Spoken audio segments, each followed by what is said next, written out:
और सुबह सुबह अब हम बात करेंगे आपके बच्चों से जुड़ी हुई सबसे काम की खबर से। बच्चों की शिक्षा सबसे बेहतर हो, इसके लिए हम और आप हर मुमकिन कोशिश करते हैं। आज ये धारणा बन गई है कि ट्यूशन ही अच्छी शिक्षा हासिल करने का एकमात्र सॉल्यूशन है। क्या ये सच है या केवल ये एक मिथक भर है? इसे समझाने के लिए आज हमने आपके लिए एक ग्राउंड रिपोर्ट तैयार की है जो कोचिंग वाले कल्चर को लेकर आपके बहुत सारे डाउट्स आज क्लियर करेगी।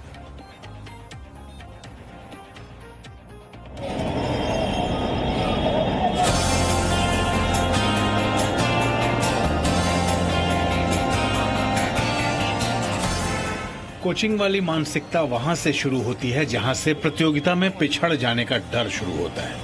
स्कूलों में जब शिक्षक केवल परीक्षा पास करने जितना पढ़ाते हैं, तो प्राइवेट कोचिंग के बाहर खड़े ये मार्केटिंग एग्जीक्यूटिव सवालों में उलझे विद्यार्थियों को कोचिंग की माया का असली ज्ञान देते हैं।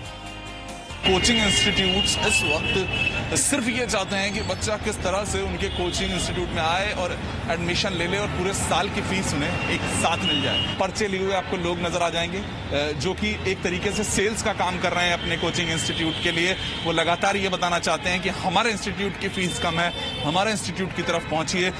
जो इस वक्त ये लेन है वो सीए के लिए जानी जाती है। ऐसी बहुत सी लेन है, इंजीनियरिंग करना चाहते हैं जो बच्चे, उनके लिए अलग लेन्स होती हैं। और यही कुछ पर्चे इस वक्त आपको जो समय है अभी एडमिशन्स के लिए, वो हर जगह पूरे देश भर में अलग अलग गलियों में देखने को मिलेगा। दिल्ली का लक्ष्मी नगर ऐसा ही एक क्षेत्र है जहां कोचिंग के बहुत सारे इंस्टीट्यूट हैं। हर कोचिंग इंस्टीट्यूट की अलग अलग फीस है और यहां हर शिक्षक का अलग अलग रेट है। हालांकि मकसद एक ही है कि यहां आए बच्चों को पढ़ाना है। लेकिन सवाल यह है कि स्कूल कॉलेज में पढ़ाई कर रहे बच्चों को आखिर कोचिंग की जरूरत पड़ती ही क्यों है? डिपेंड करता है। जैसे कोचिंग में नॉर्मल ऑनलाइन क्लासेस लेते हो, हमारी जो प्रॉब्लम्स होती है वो उस हिसाब से सॉल्व नहीं हो पाती है जो फेस टू फेस में हो जाती है। जैसे हम कोई भी सब्जेक्ट का एग्जांपल लो, जैसे हमें किसी सब्जेक्ट में कोई भी क्वेश्चन करना है, जैसे प्रैक्टिकल क्वेश्चंस है, हमें वो सॉल्व करना है। ऑनलाइन में क्या होगा, समझ आ जाता है लेकिन उससे नहीं आता जो हम फेस टू फेस में समझ सकते हैं। मेन एक तो ये डिफरेंस हो जाता है। ऐसा एनवायरनमेंट क्रिएट नहीं हो पाता है एक्चुअली घर में या फिर स्कूल में कि बच्चा वहाँ पे खुद सेल्फ कर ले, तो फिर कोचिंग पे ही जाना पड़ता फिर उनको। गवर्नमेंट वाले सेक्टर में मैनेजमेंट सही नहीं है। वीडियोस अगर आ भी रही हैं तो सही तरीके से नहीं आ रही हैं। जैसे हमने कंप्यूटर ट्रेनिंग रिसेंट में करी है तो उन्हें फर्क भी नहीं पड़ता कि हम किस तरीके से ले रहे हैं। ठीक है, मैं सीएमए कर रहा हूँ बट उन्हें बिल्कुल हम ऑनलाइन हो गए हैं। ठीक है, हम कितनी घंटे की वीडियो ले रहे हैं, क्या ले रहे हैं, कुछ नहीं। 100 आवर्स की ट्रेनिंग थी, हम में से कितने बंदों से मिलोगे आप जो 6 घंटे भी नहीं लिया उन्होंने।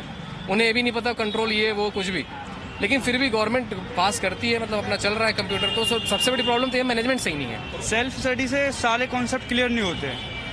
सारे कॉन्सेप्ट क्लियर होंगे तो कंपटीशन इतना है, 18-20% रिजल्ट रहता है तो पास नहीं हो पाओगे आप। कोचिंग आने वाले बच्चों का मानना है कि सेल्फ स्टडी की जा सकती है, लेकिन स्कूल कॉलेज में शिक्षक सवालों पर उलझने पर डाउट क्लियर नहीं करते और कई बार किताबी भाषा उन्हें समझने में भी दिक्कत आती है, जिसकी वजह से उन्हें कोचिंग इंस्टीट्यूट आना पड़ता है। सेल्फ स्टडी करते ना, हमारे डाउट्स बहुत आते हैं दिमाग में कि हम पहली बार पढ़ रहे होते हैं वो चीज़, तो उसको डाउट को क्लियर में हम टाइम लगता है। फिर बाद में हम गूगल से पूछेंगे तो टाइम गैप आता है ना, उसमें बहुत सारी चीज़ें हमारी इससे लैप्स हो जाती है। इससे बेटर कोचिंग के फेस टू फेस लेता है क्लासेस, उससे हम डाउट क्लियर रहते, तो वो मुझे बेटर लगा ऑप्शन। सेल्फ स्टडी में क्या होता है, हमारी तैयारी नहीं हो पाती, हमें समझ में ही नहीं आ पाता क्वेश्चन। इतने बुक्स की लैंग्वेज जो होती है ना वो इतनी डिफिकल्ट होती है कि हमें समझ में नहीं आता डिफिकल्ट में। कोचिंग इसलिए भी होती है कि थोड़े मोटिवेट देते हैं और सर डायरेक्शन प्रोवाइड करवा देते हैं कैसे करना चाहिए उनसे, पर इसकी फीस इतनी है कि हर कोई अफोर्ड ही नहीं कर पाता। गवर्नमेंट को इसके बारे में कुछ करना चाहिए क्योंकि बहुत सारे स्टूडेंट्स हैं जिनके फैमिली मेम्बर्स इतने फाइनेंशियल प्रॉपर नहीं हो पाते, सो उनको सिर्फ या तो स्कूल या तो ट्यूशन, दोनों में से कोई एक ही एफर्ट कर सकता है। इसीलिए उन्होंने गवर्नमेंट को कुछ करना चाहिए। कोचिंग की फीस भरने में सक्षम परिवार अपने बच्चों को प्रतियोगी परीक्षाओं में पिछड़ने नहीं देना चाहते हैं। इसी वजह से कोचिंग इंस्टीट्यूट के दावों के फेर में फंसते हैं, जबकि सच्चाई यह है कि भले ही कोचिंग इंस्टीट्यूट में कई बच्चे पढ़ते हों, लेकिन ऐसा नहीं है कि सभी को टॉप रैंकिंग आती हो। लेकिन फिर भी बच्चों का मानना है कि अच्छे टीचर स्कूल कॉलेज में नहीं, कोचिंग इंस्टीट्यूट में होते हैं। कोचिंग इंस्टीट्यूट के शिक्षक भी ऐसा ही मानते हैं। गवर्नमेंट वहां पे सब सही काम कर लेगा जहाँ पे मार्क्स है, ये मार्क्स दिलवाओ, बच्चा आगे निकल गया। जब जहाँ पे कंपटीशन आ गया तो सर ये तो जान लीजिए, सरकार कितनी भी कोशिश कर ले, और ये आज से नहीं बहुत साल से हो रही है फ्री कोचिंग। जब मैं पढ़ाता हूँ तो एक तो है कि बच्चा पास करे, बट मेरा सक्सेस भी सिर्फ बच्चे पे डिपेंडेंट है। मुझे सरकारी पैसा तो मिल नहीं रहा है, तो मेरी रोजी रोटी बच्चे पे है।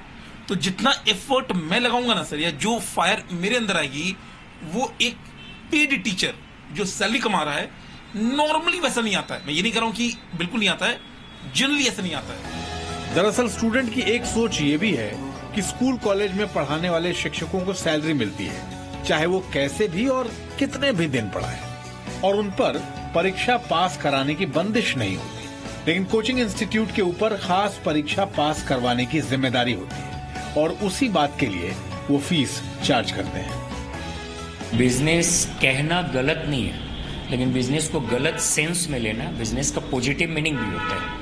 ज़्यादातर जो रेपुटेड कोचिंग इंस्टीट्यूशन है वहाँ पे आज सच स्टूडेंट का एक्सप्लॉयटेशन नहीं है, लेकिन एम है, टारगेट है उसको लेकर के, तो हर पेरेंट्स, हर स्टूडेंट चाहता है कि हमारा बेहतर से बेहतर रिजल्ट हो। दूसरी नंबर बात कि गवर्नमेंट सेक्टर में बच्चे नहीं जाके प्राइवेट सेक्टर में जाते हैं, इसके पीछे सबसे बड़ा रीज़न है कि गवर्नमेंट की इंफ्रास्ट्रक्चर इतनी स्ट्रांग नहीं है एजुकेशन को लेकर के। 1960 में एक वक्त था जब शिक्षा के मामले में ट्यूशन पढ़ने वाले बच्चों को कमजोर माना जाता था। मान्यता थी कि जो बच्चा स्कूल के अलावा ट्यूशन भी जाता है वो पढ़ाई में कमजोर है। लेकिन धीरे धीरे ये मानसिकता एक बड़े बिजनेस में बदल गई। लोगों के अंदर ये भावना है कि अगर दूसरे के बच्चों को प्राइवेट कोचिंग मिल रही है तो मेरे बच्चे को क्यों नहीं। और इसी सोच से निजी स्कूल और कोचिंग का बिजनेस बढ़ा है।